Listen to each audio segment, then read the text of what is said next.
Okay. June 23rd to June 30th. Healthy reading 108. Kukuha tayo dito ng isa. At doon sa nagtatanong ulit, no? Habang nagre-record ako ng video, merong nagme-message minsan. Yung buhay kasi hindi naman katulad lahat. Yung pag nagla-live sila, na humihingi sila ng mga gift, depende po yun sa kanila kung gusto po nila. At depende po yun sa inyo kung magsisend din po kayo ng gift. Yung magkaiba lang kasi, kapag sa akin kasi, hindi ko kailangan na merong magbibigay ng gift. Kung meron mang magbibigay sa live, siguro, yun yung papasalamatan natin. Pero yung iba kasing rates nila, magkaiba kami ng rate. So kung gusto nyong mag-book ng full private reading, kung gusto nyo mag-book na kung anong ritual, sabihin nyo lang po, message lang po kayo. At bawal po kasi compare. Magkaiba po kasi yung patakaran nila sa patakaran ko din. And then, yung sa akin, hindi ko humagawang mag-live everyday dahil ho doon sa issue ng lalamunan ko. Na bawal ho kasi akong sige-sige kasi dito ho kasi sa personal, marami din akong ginagawa sa sarili kong personal. No, maliban dito sa TikTok, meron pa po tayong ibang app na inaasikaso. So sa ibaba po ng link, sa ibaba po ng profile ko, andun po lahat ng links. Tignan nyo na lang din po, and then paki-follow, like, and share.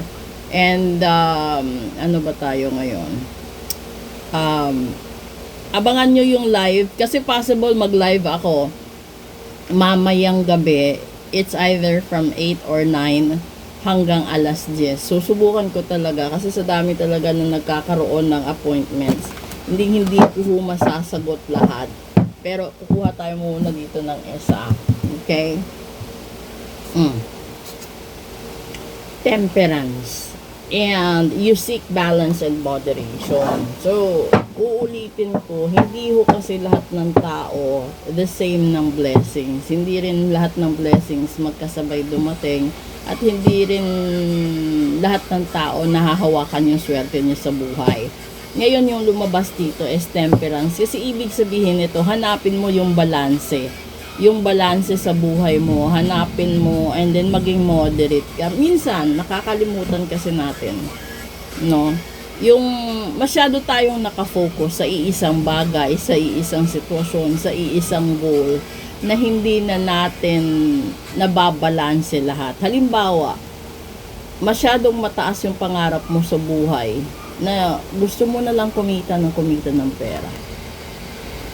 'Di ba? Nakakalimutan mo yung ibang bahagi ng buhay mo. Wala ka ng panahon sa pamilya mo, wala ka ng panahon sa sarili mo, wala ka ng panahon makipag-enjoy sa mga kaibigan mo. And then dito naman, yung sinasabi naman dito na moderation. Ibig sabihin nito, kung ano man yung ginagawa mo o meron kang inaabuso sa buhay mo, halimbawa yung kalusugan mo, kasi we are talking about healthy living. Huwag kang masyadong magpuyat, huwag kang masyadong magbisyo, huwag kang masyadong magpalipas ng gutom kasi in the end, darating yung pagkakataon at panahon na bigla ka na lang magtataka bakit bumagsak ang kalusugan mo, bakit ka nagkaroon ng ganyan. Dati naman healthy ikaw, dati naman kasi hindi ka naman ganyan, 'di ba?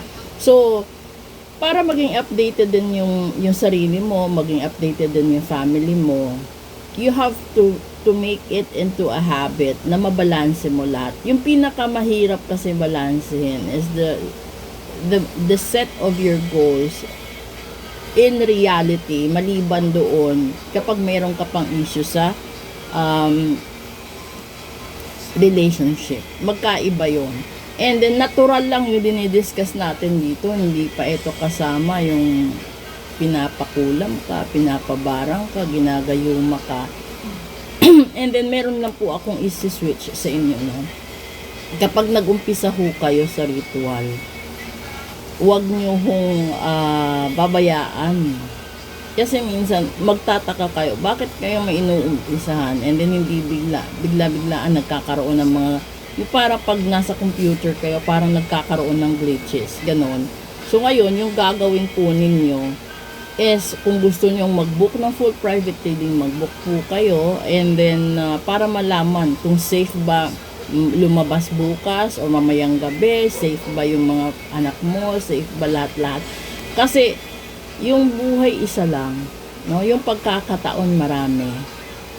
Pero kapag nagpa-reading ka 1 beses, 2 beses isang buwan, okay na yun. Kung magpapa-reading ka linggo-linggo, okay din yun. Yung pinakamahalaga lang, meron kang warning sa sarili mo. At ito, kasi yung hindi nahuhuli or hindi nakikita ng mga doktor is yung mga paninira ng tao sa inyo. Hindi naman nadadiagnose ng doktor yon.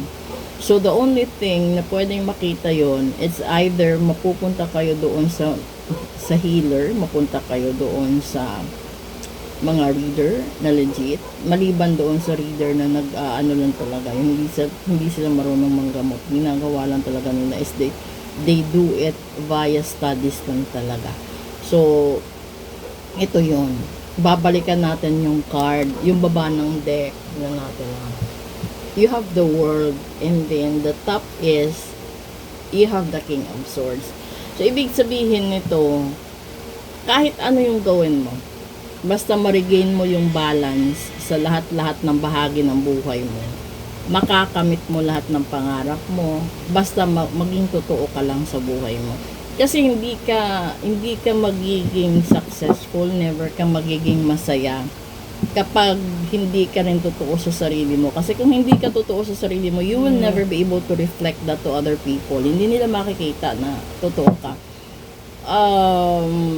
Lalo na ngayon, maraming kaplastikan, maraming nangyayari na parang inuuto ka, yung ganon.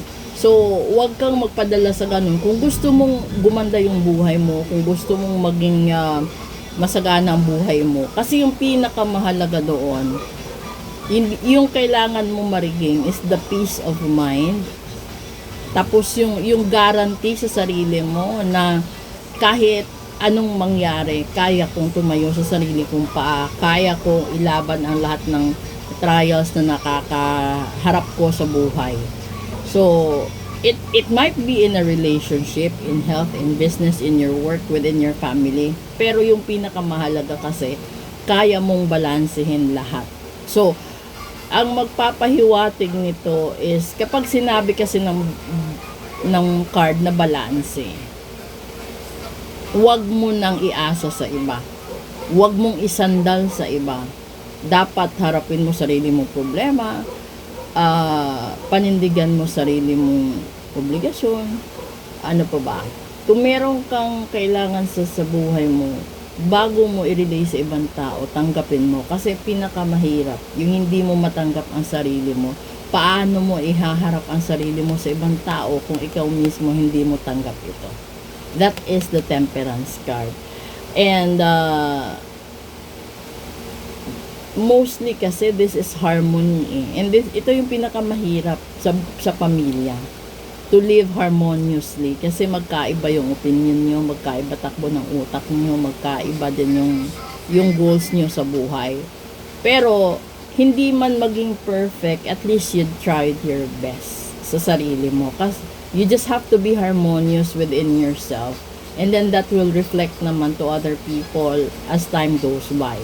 So, proceed tayo sa daily reading po natin. Message na lang po kayo kung meron kayong tanong regarding this video, and i-discuss po natin one by one. Regarding dun naman sa live, I will try my best na mag-live mamayang gabi. Kasi kapag nag-live ako, lagi after ng live, lagi nagkakaroon ng slight bleeding sa throat. Ito yung pinakamahirap kasi I was diagnosed acute tonsillitis 5 times na po. So, ito yon. Dahil ho sa kaka-reading natin in person, sa kaka-home service natin, and then at the same time, meron pa tayong online, not just with TikTok, but other apps as well. Okay, may mga clients kasi ako that they prefer to use other apps via video call. Okay, so proceed tayo ng daily reading. Thank you and good morning. This is your reading, June 23rd hanggang 30th.